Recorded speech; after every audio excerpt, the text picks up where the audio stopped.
आज की कहानी है दो क्लासमेट्स की जो एक दूसरे को बिल्कुल पसंद नहीं करते थे, लेकिन हालातों ने उन्हें एक ऐसी जगह पर ला के रख दिया जहां पर सरवाइव करना भी बहुत मुश्किल था और वो महीनों तक एक आइलैंड पर एक दूसरे के साथ फंसे रहे। उसके बाद वो उस आइलैंड पर कैसे सरवाइव करते हैं और एक दूसरे के साथ किया कांड करते हैं, देखेंगे हम आज की इस पूरी कहानी में। और आज की कहानी शुरू होती है हमें एमा नाम की एक खूबसूरत लड़की को दिखाते हुए, जो सुबह जल्दी उठकर अपने स्कूल जाने के लिए तैयार होती है। एमा अपनी स्कूल में एक बहुत ही अच्छी और फेमस स्टूडेंट है जिसके बहुत सारे फ्रेंड्स हैं। दूसरी तरफ हम डीन को देखते हैं जो एमा की तुलना में बहुत ही आलसी लड़का है और वो सुबह लेट करके उठता है और सीधे बाथरूम में जाकर ब्रश करने के बाद तुरंत आकर वीडियो गेम खेलने बैठ जाता है। तो उसके पिता जैक उसे कहते हैं कि तुम स्कूल के लिए लेट हो जाओगे। वहीं हम एमा और उसकी छोटी बहन स्टेसी को देखते हैं जिनको उनकी माँ बारबरा स्कूल छोड़ने आती है। उसके बाद एमा स्कूल में पहुंचकर अपने बेस्ट फ्रेंड लिजी से मिलती है और जब वो बातें कर रहे थे तभी स्टीफन नाम का एक स्टूडेंट आकर एमा को हाई कहता है और ये देखकर लिजी एमा को चिढ़ाने लगती है। अब उसी दिन क्लास में मिस्टर क्रिश्चियन सेन जो उनके टीचर हैं, वो बताते हैं कि बस अगली सुबह ठीक 7 बजे ट्रिनिडाड आइलैंड की ट्रिप के लिए निकलेगी और वो आगे बता ही रहे होते हैं कि एमा क्लास में लेट पहुंचती है और डीन भी पीछे से आकर एमा से टकरा जाता है और उसे सॉरी शहजादी कहता है। इसके बाद जब मिस्टर क्रिश्चियन सेन ट्रिप के बारे में और जानकारी दे रहे थे तभी लिजी एमा से कहती है कि डीन भी ट्रिप पर जा रहा है अपने पिता के पैसों की वजह से, और फिर वो डीन को देखकर मुंह बनाती है।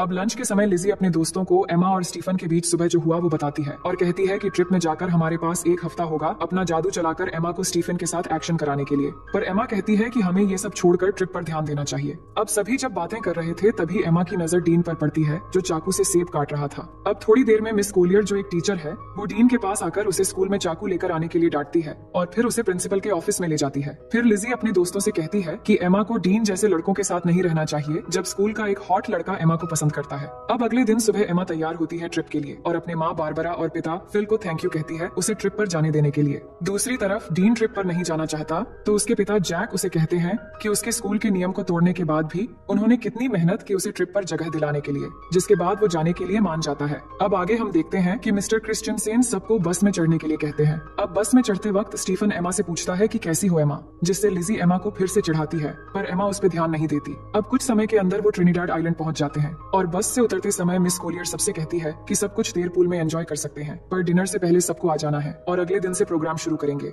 अब कुछ देर बाद एमा और उसके सभी दोस्त पूल में जाते हैं जहां एमा स्टीफन से मिलती है और सब एक साथ पूल में मस्ती करने लगते हैं, लेकिन डीन बिल्कुल अकेला बैल्कनी से ये सब देख रहा होता है। अब उसी शाम एमा की एक फ्रेंड लिजी और एमा को आकर बताती है कि स्टीफन ने उन्हें पार्टी पे बुलाया है जो यहाँ के एक लोकल बोट में हो रही है, लेकिन एमा ये सुन के मना कर देती है पर उसके दोस्त जिद करके उसे मना लेते हैं। उसके बाद वो पार्टी के लिए बोट पर चले आते हैं और वहाँ पहुँचने के बाद एमा हेलन को पार्टी में ढूंढने लगती है, पर तभी वो देखती है कि स्टीफन किसी और लड़की को किस कर रहा है और ये देख के एमा वहाँ से जाने लगती है और वही साइड से ये सब डीन भी देख रहा होता है। तभी वो एमा से कहता है कि तुम्हारा बॉयफ्रेंड तो मजा कर रहा है, तो वो डीन से कहती है कि तुम्हें इन सब से कोई मतलब नहीं होना चाहिए। अब अचानक वहाँ पुलिस आ जाती है क्योंकि पुलिस को पता चल गया था कि यहाँ स्टूडेंट पार्टी में ड्रग्स ले रहे हैं और सबको बोट के सामने की तरफ आने को कहते हैं। तभी अचानक पैर फिसलकर एमा पानी में गिर जाती है और उसे गिरते हुए डीन देख लेता है, तो वो भी उसे बचाने के लिए पानी में कूद जाता है और फिर उसे बचाकर एक छोटी बोट में ले जाता है। अब उस बोट की रस्सी बड़े बोट से जुड़ी हुई थी तो डीन उस रस्सी को काट देता है और एमा के पूछने पर वो कहता है कि मुझे पुलिस के झंझट में नहीं पड़ना है, पुलिस के जाने के बाद हम बड़े बोट तक पहुंच जाएंगे।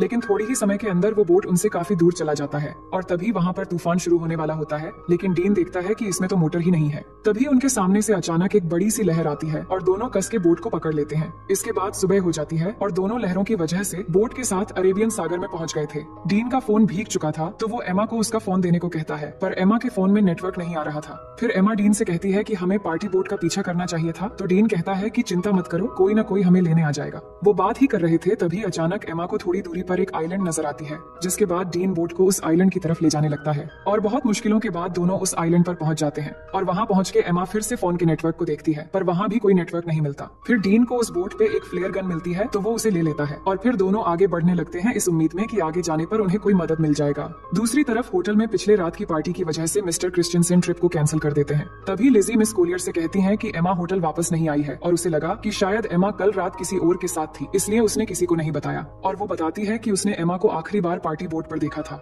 इसके बाद मिस्टर क्रिश्चियन सेन सबकी अटेंडेंस लेते हैं तो उन्हें पता चलता है कि डीन भी यहाँ मौजूद नहीं है। अब इससे इनको पता चल जाता है कि डीन और एमा दोनों ग्रुप से मिसिंग है। उसके बाद पुलिस आकर एमा के दोस्तों से पूछताछ करते हैं तो मिस कोलियर पुलिस से पूछती है कि क्या उन्हें ढूंढने का कोई तरीका है, तो पुलिस कहते हैं कि ऐसे केस अक्सर होते रहते हैं, शायद वो खुद से ही वापस आ जाए, लेकिन अगर वो समुद्र में कहीं फंस गए हो तो दोनों को ढूंढना थोड़ा मुश्किल हो सकता है। और ये बात जब डीन के पिता को पता लगता है कि उनका बेटा खो गया है तो ये सुनकर वो तुरंत स्कूल जाते हैं और वहाँ एमा की माँ बारबरा से मिलते हैं। और उसी समय फिल भी वहाँ आ जाता है और यहाँ सब परेशान होकर प्रिंसिपल से दोनों बच्चों के खोने के बारे में पूछने लगते हैं, पर प्रिंसिपल ठीक से कोई जवाब नहीं दे पाते, जिसके बाद वो तीनों वहाँ से चले जाते हैं। वहीं एमा और डीन आगे बढ़ रहे थे और कुछ दूर चलने के बाद उन्हें जंगल के अंदर एक खूबसूरत वाटरफॉल दिखाई देता है। डीन को ये बहुत अच्छा लगता है तो वो एमा को उसका एक तस्वीर लेने के लिए कहता है, पर एमा उसे मना कर देती है। वो कहती है कि हम यहाँ फंसे हुए हैं और तुम्हें यहाँ अच्छा लग रहा है। मुझे इस ट्रिप में प्रोजेक्ट के लिए अच्छे मार्क चाहिए थे। मुझे आगे प्रिंसटन यूनिवर्सिटी में पढ़ना है। अगर हम जल्द से जल्द यहाँ से नहीं निकल पाए तो सब बर्बाद हो जाएगा। इसके बाद वो आगे बढ़ते हैं और कुछ घंटे बाद वो दोनों इस आइलैंड के बिल्कुल किनारे पे आ जाते हैं, पर अब तक यहाँ उन्हें ना कोई रास्ता मिला था और ना ही कोई मदद। ये देख के वो वापस बोट की तरफ जाने का सोचते हैं। उसके बाद वो दोनों वापस बोट की तरफ जाते हैं और जाकर देखते हैं कि किनारे में उनकी बोट नहीं है। समुद्र की लहर बोट को कहीं ले गया था और अब सिर्फ उन्हें वहाँ एक लाइफ जैकेट मिलता है। फिर आगे हम देखते हैं कि वो पूरा दिन चलते चलते थक चुके थे और सूरज भी डूब जाता है। इसके बाद डीन आग जलाता है और दोनों यहीं पर आज रात रुकने का फैसला करते हैं। डीन देखता है कि एमा को ठंड लग रही है तो वो एमा को अपनी शर्ट उतार कर दे देता है। फिर दोनों बातें करने लगते हैं कि कल तक शायद हमारे पेरेंट्स हमें ढूंढ कर निकाल लेंगे। अब आगे हम देखते हैं कि सुबह हो जाती है और डीन जागकर देखता है कि एमा यहाँ नहीं है, तो वो उसे ढूंढते हुए जाकर देखता है कि एमा समुद्र के किनारे पर SOS लिख रही है। तो वो पूछता है कि तुम क्या कर रही हो, तो वो कहती है जान बचाने की कोशिश कर रही हूँ और हमें पीने के लिए पानी ढूंढना होगा। उसके बाद डीन स्विमिंग करने चला जाता है और एमा उसे देखने लगती है। दूसरी तरफ होटल में मिस्टर क्रिश्चियनसेन एमा और डीन के बारे में उनके पेरेंट्स को बताते हैं कि पुलिस उन्हें ढूंढ रहे हैं और पुलिस को एक छोटी बोट मिली है जिस पर शायद वो दोनों थे। फिर जैक कहते हैं कि अगर पुलिस कुछ कर नहीं पा रही है तो हम किसी प्राइवेट रेस्क्यू टीम को काम पर लगा सकते हैं। पर मिस्टर क्रिश्चियनसेन कहते हैं कि पुलिस अपना काम अच्छे से कर रही है और वो जल्द से जल्द बच्चों को ढूंढ निकाल लेंगे। वहीं हम देखते हैं कि एमा पीने के लिए पानी ले रही है, तभी उसे अजीब सा कुछ महसूस होने लगता है। उसे लग रहा होता है कि उसके आसपास कोई है और उसे देख रहा है, तो वो घबराकर वहाँ से चली आती है। इसके बाद दोनों मिलकर धूप से बचने के लिए पत्तों से एक छोटी सी झोपड़ी तैयार करते हैं और थोड़ी देर बाद एमा समुद्र के किनारे बड़ा करके SOS लिखती है ताकि रेस्क्यू टीम अगर यहाँ से गुजरे तो वो उन्हें मिल जाए। फिर दोनों को जो भी इस आइलैंड पे खाने लायक मिलता है वो ढूंढ के खाने लगते हैं और डीन को केले का एक पेड़ मिलता है तो वो तोड़ के दोनों पेट भर के खाते हैं। अब इस आइलैंड में गर्मी बहुत होती है और एमा फुल पैंट नहीं पहन सकती और वो पैंट ही पहनकर भी नहीं रह सकती, तो वो अपनी फुल पैंट को काट के शॉर्ट कर लेती है। इसके बाद एमा देखती है कि डीन उस झोपड़ी में आकर सो रहा है तो वो भी उसके पास आकर सो जाती है। तभी अचानक डीन एमा की तरफ मुड़ता है और उस पर हाथ रख देता है, पर एमा को ये अच्छा लगता है और वो कुछ नहीं कहती। फिर अगले दिन जब एमा वाटरफॉल में नहा रही होती है तब डीन आकर उससे सनस्क्रीन मांगता है, तो एमा डीन को कहती है कि मैं यहाँ नहा रही हूँ, तुम दूसरी तरफ जाओ। तो डीन कहता है कि तुम ही ने तो मुझे यहाँ पहरेदारी करने के लिए कहा है। ये सुन के एमा कहती है कि इस आइलैंड में कोई और भी है, इसलिए मैंने कहा था। उधर होटल में बारबरा एमा को लेकर बहुत परेशान थी और न्यूज में ये बताया जा रहा था कि एमा और डीन के गायब होने की केस अब ऑफिशियल हो गई है और अब पुलिस को लगता है कि वो दोनों मर चुके हैं और अब वो उनकी लाश ढूंढ रहे हैं। और फिल तैयार हो रहा था घर जाने के लिए क्योंकि एमा की छोटी बहन स्टेसी घर में अकेली है,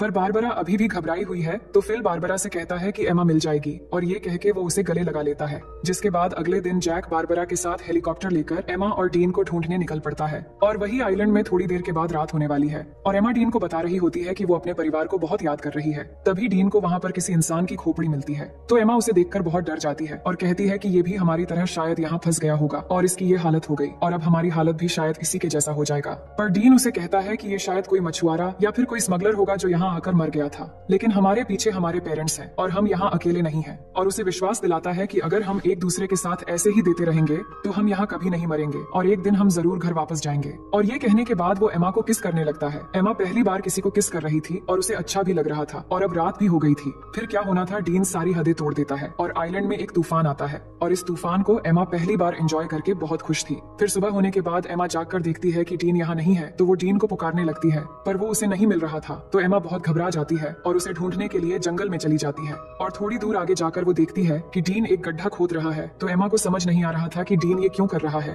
तभी अचानक एमा गिर जाती है और उसे घुटने पर चोट लग जाती है, जिसके बाद डीन तुरंत उसकी चोट को ठीक करने लगता है और उसे कहता है कि तुम्हें कुछ नहीं होगा। फिर वो दोनों वाटरफॉल में नहाने लगते हैं और यहाँ डीन एमा को बताता है कि उसकी माँ एक कार एक्सीडेंट में मर गई थी और एमा उसकी बातों को अच्छे से सुनने लगती है। फिर थोड़ी देर बाद वहाँ बारिश होने लगती है और डीन उसमें मस्ती करने लगता है और एमा उसे देखकर खुश हो रही होती है, जिसके बाद दोनों बारिश में डांस करने लगते हैं और डीन एमा के बालों में एक फूल लगा देता है। अब एमा डीन से कहती है कि मुझे फिर से तूफान के मजे लेने हैं। फिर डीन एक बार फिर से तूफान लाने की तैयारी शुरू कर देता है। वहीं अब न्यूज में बताया जाता है कि एमा और डीन के लापता होने की 1 महीना गुजर चुका है और पुलिस को लगता है वो अब जिंदा नहीं रहे, इसलिए पुलिस ने उन्हें ऑफिशियली ढूंढना बंद कर दिया है। पर एमा के दोस्त को अभी भी लग रहा है कि एमा और डीन अभी भी जिंदा है और बारबरा को भी वैसा ही लगता है और वो जैक के साथ हेलीकॉप्टर हेलीकॉप्टर लेके अपनी बेटी एमा को ढूंढने फिर से चली जाती है और उन दोनों को अच्छे से ढूंढने के लिए सबको पर्ची बांट रहे होते हैं जिन पे एमा और डीन के बारे में जानकारी दी हुई थी। ये सब कुछ करने के बाद जैक बारबरा से कहता है कि उन्होंने सब करके देख लिया पर फिर भी एमा और डीन नहीं मिल रहे हैं, अब शायद घर वापस लौट जाना चाहिए।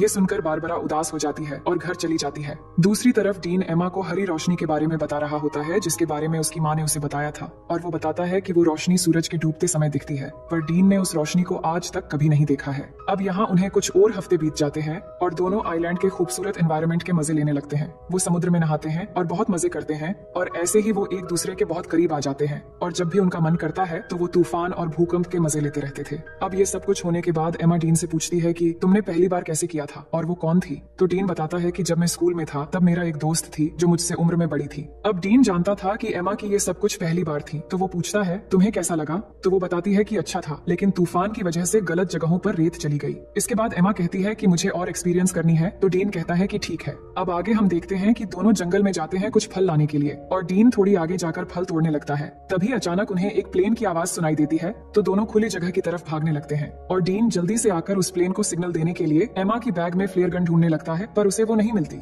लेकिन तब तक वो प्लेन उनसे बहुत दूर चली जाती है। फिर एमा फिर से उस फ्लेयर गन को ढूंढने लगती है पर उसे भी नहीं मिलती तो एमा को लगता है कि उस आइलैंड पर कोई और भी है जो उनकी चीजें चुरा रहा है। फिर आगे हम देखते हैं कि कुछ दिन और बीत गए हैं पर उनके ऊपर से अब तक सिर्फ एक ही प्लेन गुजरा है और कोई भी उन्हें बचाने नहीं आया है। दोनों झोपड़ी में बैठ के बात करने लगते हैं कि उन्हें अब घर वापस जाने की उम्मीद छोड़ देनी चाहिए और यहाँ जंगल में पूरी तरह एक दूसरे के साथ बिताने का फैसला कर लेना चाहिए। तभी अचानक डीन को किसी जानवर की आवाज आती है तो डीन जंगल में जाता है उस जानवर को ढूंढने के लिए। तो एमा को डीन की चिंता होने लगती है तो वो भी उसके पीछे चली जाती है और वही डीन जैसे ही थोड़ा आगे जाकर देखता है तो वहाँ एक ब्लैक पैंथर होता है जिसे देखते ही वो भागने लगता है और भागते भागते काफी दूर जाने के बाद वो अचानक जमीन पे गिर जाता है और एमा भागती हुई जब डीन के पास पहुंचती है तो वो देखती है कि डीन के पास खून से लथपथ एक चाकू है और उसने एक ब्लैक पैंथर को मार दिया है। फिर आगे हम देखते हैं कि एमा और डीन के सभी दोस्त और पेरेंट्स उनके बिना ही अपनी जिंदगी की शुरुआत कर लेते हैं और यहाँ एमा और डीन ने भी आइलैंड पर जीना सीख लिया है और इधर ही अपनी जिंदगी गुजारने का फैसला कर लिया है